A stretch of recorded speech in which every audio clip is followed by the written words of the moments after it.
Call Jono Naylor. Thank you, Mr. Speaker.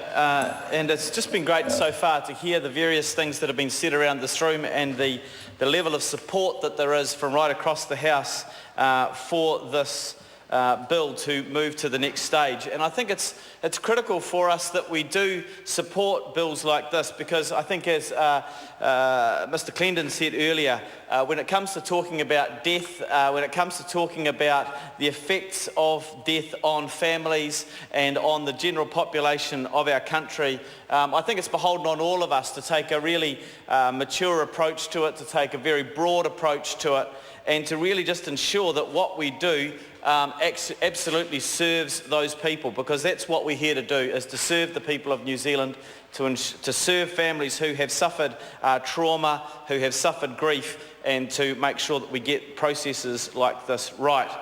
Mr. Speaker, can I, before talking about the bill specifically, also just acknowledge the work that is done by our coroners around New Zealand.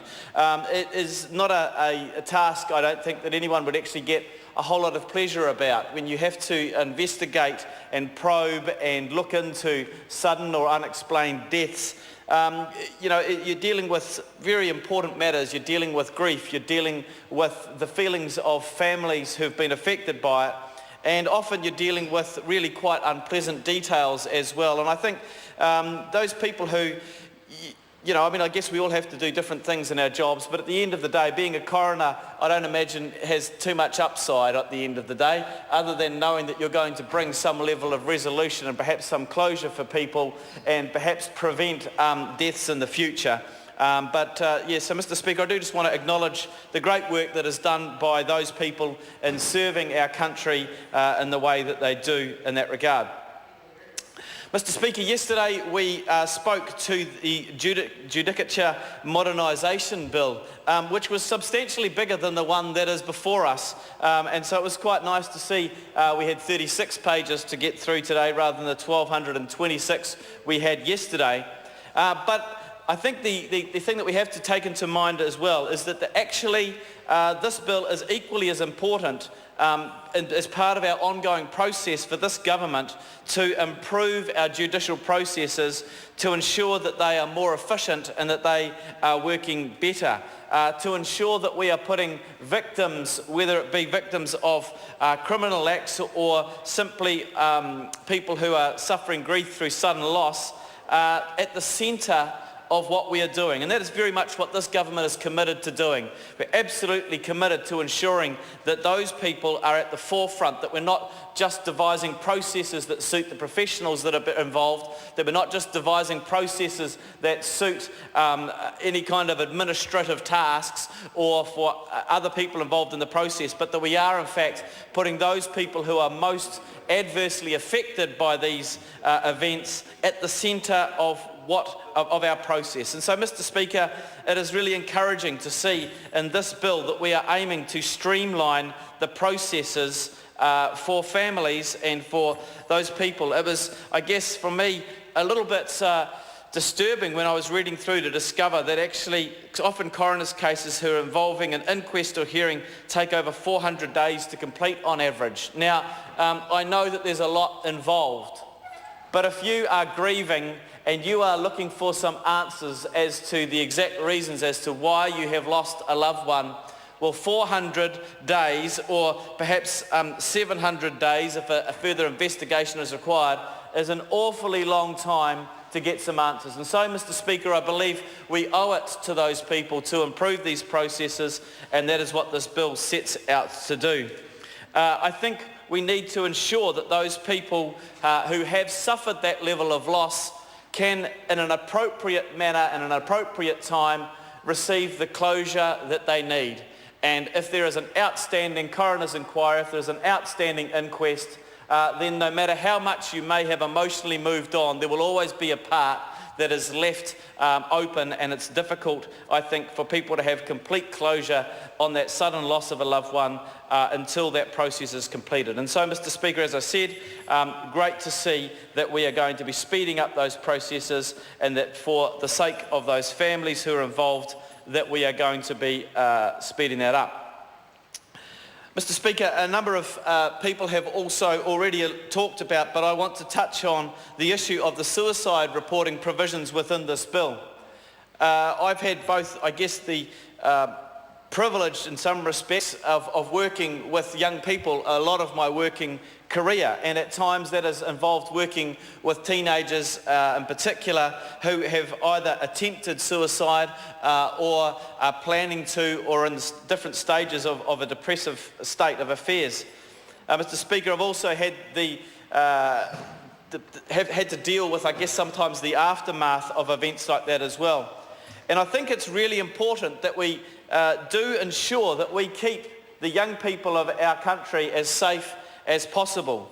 And so, Mr. Speaker, we've had, over time, we've had the suicide prevention strategy in place, which is, I think, a really great piece of work that had been done, and it's ensuring that we're trying to work towards keeping our younger people safe, and not just younger people, I might add, as we go through. And that strategy has got a number of goals, whether it's to promote mental health and well-being, or improve the care of people who are experiencing mental disorders, to reduce access to means of suicide. There's a number of things, but in particular, it also says that we should promote the safe reporting and portrayal of suicidal behaviour by the media.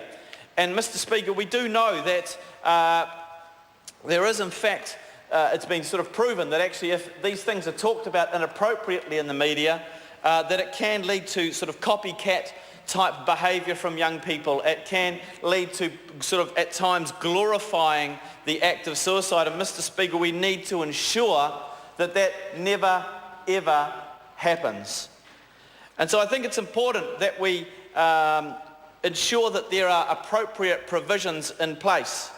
And I think it's great that we're not just including conventional media in this, but actually in this day and age of social media where things can spread so quickly, where there is a medium by which young people, and I keep picking on young people and I shouldn't, I know, but whereby people within society spread information so quickly. It's important that we capture those social media mediums as well to ensure that we are not advocating or allowing the glorification or copycat type suicide to occur. I think, though, it's really important, as we've all been talking about the importance of not portraying it inappropriately in the media, that we don't also then send out the message that it's not okay to talk about suicide. And I think we need to stress that while it is at times not beneficial to put too much information out there in that regard, it is important that we do talk openly about depression, that we do talk openly about mental illness, and we do ensure that people are keeping themselves safe. So we're not looking to clamp down on people talking about those things, but Mr. Speaker, we are just wanting to ensure that media, whether it be social media or the conventional media, are not talking about the events of somebody's death in an inappropriate way that may lead to further harm being caused. So, Mr. Speaker, I just want to touch finally on the fact that I'm encouraged by the level of input that has been sought already on this bill. It has been great to see that coroners have been spoken to. It's great to hear that the Funeral Directors Association, there's a group that clearly have to deal with death all of the time, as coroners do, and that families have already been listened to as this bill has been drafted. And I'm sure, Mr. Speaker, that as we take this through to the next stage and we take it through to committee, we will hear from those people again, and they will be able to give us perhaps some insights to fine-tune this in some ways to ensure that we are really putting forward the very best legislation that we can. I'm certainly glad that I'm going to be a part of that process as a member of the Justice and Electoral Select Committee. I'm looking forward to hearing those views, looking forward to ensuring that the kind of legislation that we are putting forward, as I said, is going to put families, particularly grieving and struggling families, at the middle of our thoughts and our processes, and I commend this bill to go to the next stage. Thank you.